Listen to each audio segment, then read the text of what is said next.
네, 안녕하세요. 에이펙스 세무에게 최성구 세무사라고 합니다. 오늘은 벤처기업 인증을 받으시면 세액 감면을 받을 수가 있는데, 많은 대표님들이 벤처기업 인증을 받으시고 세액 감면 절세라고 하죠. 이게 무조건 되는 줄 알고 계시는 대표님들이 많이 계시더라고요. 그래서 오늘은 이 부분에 대해서 한번 제가 간단하게 설명을 드려볼 수 있도록 하겠습니다. 자, 벤처기업 인증을 받으시면은 세액 감면 혜택이 있거든요. 세액 감면이라 함은 절세를 말하는데, 보통 이제 법인세나 소득세 감면을 받을 수가 있고요. 벤처기업 인증을 받으시면 기본적으로 50% 감면을 받을 수가 있습니다. 그리고 더하여서 이제 벤처기업 인증을 받으시고 고용을 많이 증가시키면은 경우에 따라서 최대 100%까지 세액 감면이 가능합니다. 그리고 여기 또 하나의 혜택이 있는데요. 지방세에서 취득세 감면 혜택이 있는데, 사업용 부동산에 대해서는 취득세를 75%까지 감면이 가능합니다.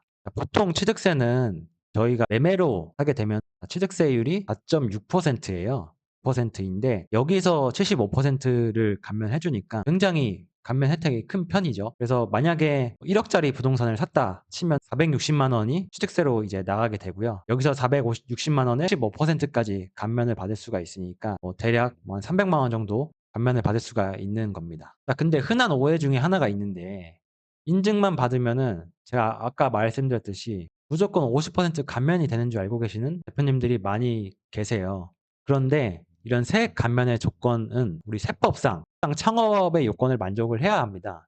모든 벤처기업 인증을 받은 기업에 적용하는 것은 아니라는 점을 꼭 기억해 두셔야 됩니다. 자, 그러면은 창업이면 창업이지 도대체 세법상 창업이 뭐길래 그러냐라고 묻으시는 경우가 많이 있는데요. 창업이라는 거는 그냥 여러분들이 대표님들이 알고 계시는 이해하고 계시는 그런 창업이라고 이해하고 계시면 되는데, 기본적으로 세법에서는 어떠한 경우에 창업으로 보지 않겠다고 규정하고 있습니다. 크게 네 가지가 있는데요. 기존 사업의 양수, 그리고 개인 사업자의 법인 전환, 폐업 후 재개업, 업종 추가. 대표적으로 이 네 가지는 창업으로 보지 않고 있습니다. 그래서 기존 사업의 양수 같은 경우에는 합병이라든지 분할 및 현물 출자 이런 것들이 있는데, 사실상 이런 것들은 대기업, 중견기업에서만 일어나는 거래 구조고요. 대표님들은 기존 사업의 양수 이 정도만 알고 계시면 됩니다. 그리고 개인 사업자의 법인 전환도 있는데요. 특정 요건을 충족 않는 법인 전환은 세법상 창업으로 인정하지 않습니다. 다만 제가 아까 강조드렸듯이 특정 요건을 만족을 하면은 세법상 창업으로 인정을 받는데요. 그 부분은 나중에 기회가 되면은 소개시켜 드릴 수 있도록 하겠습니다. 그리고 폐업 후 재개업이 있는데요. 어떤 사업을 영위하시다가 폐업을 하신 다음에 다시 동일한 업종으로 재개업을 하시면 그것도 세법에서 창업으로 인정을 하지 않고 있습니다. 그리고 업종 추가도 있는데요. 단순히 새로운 업종을 추가하거나 사업을 확장하는 경우 역시 세법상 창업으로 인정하지 않습니다. 제가 사례를 가져왔는데요. 기존 사업 양수 같은 경우는 음식점업을 하던 점포를 그대로 양수하여 같은 음식점을 하는 경우에는 기존 사업의 양수로 봐서 세법상 창업으로 인정을 하지 않고 있고요. 개인 사업자 법인 전환의 예시는 음식점업을 하던 개인 사업자가 폐업 후 법인으로 음식점업을 하는 경우가 그 예가 될 수 있습니다. 폐업 후 재개업은 음식점업을 하던 개인 사업자가 폐업 후 다시 개인 사업자로 음식점업을 사업하는 경우, 그리고 업종 추가는 파스타집을 하던 개인 사업자가 이런 동일한 사업자 번호 안에 유튜브 하려고 미디어 콘텐츠 창작업이라든지 다른 업종을 추가하는 경우, 그 업종에 대해서는 창업으로 인정을 하지 않습니다. 자, 이런 경우 창업으로 인정받으려면은 또 나중에 기회가 되면 말씀드리겠지만 새로운 사업자를 그냥 하나 새로 만드시는 게 낫습니다. 그렇게 되시면은 그 부분도 창업으로 인정을 받을 수 있으니깐요. 주의하실 점은 기존에 하던 기존 사업자에서 업종 추가를 하는 경우에는 창업으로 안 보는 경우가 있을 수 있으니까 이 부분은 꼭 주의를 하시기 바라겠습니다. 지방세법상 창업도 개념이 있는데요.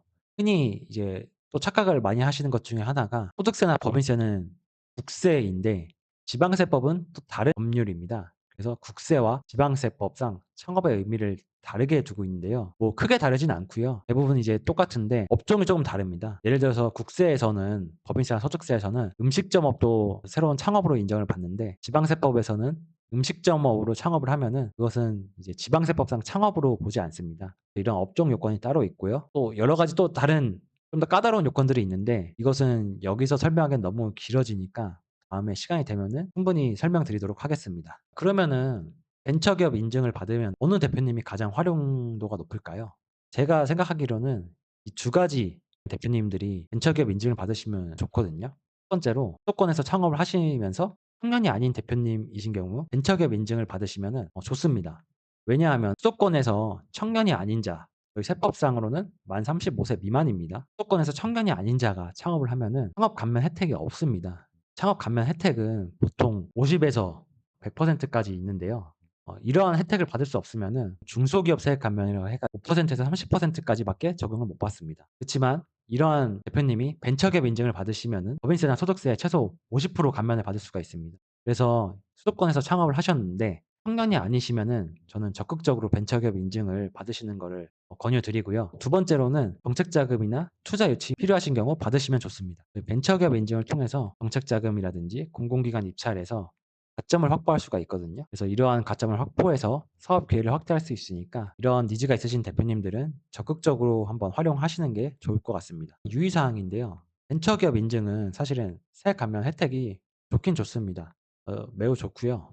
그리고 창업자 각자가 처한 상황이 다르기 때문에 이러한 경우에 일괄적으로 판단을 하시면 안 되고 창업자의 과거 히스토리가 복잡하다면은 세법상 창업에 해당하는지 반드시 사전 검토가 필수입니다. 그렇기 때문에 이러한 검토가 필요하시다면은 저에게 연락을 주시면은 제가 대표님이 이런 세법상 창업에 해당하는지 여부를 검토해서 말씀드릴 수 있도록 하겠습니다. 도움이 필요하신 대표님 있으시면 언제든지 편하게 연락 주시면 되겠습니다.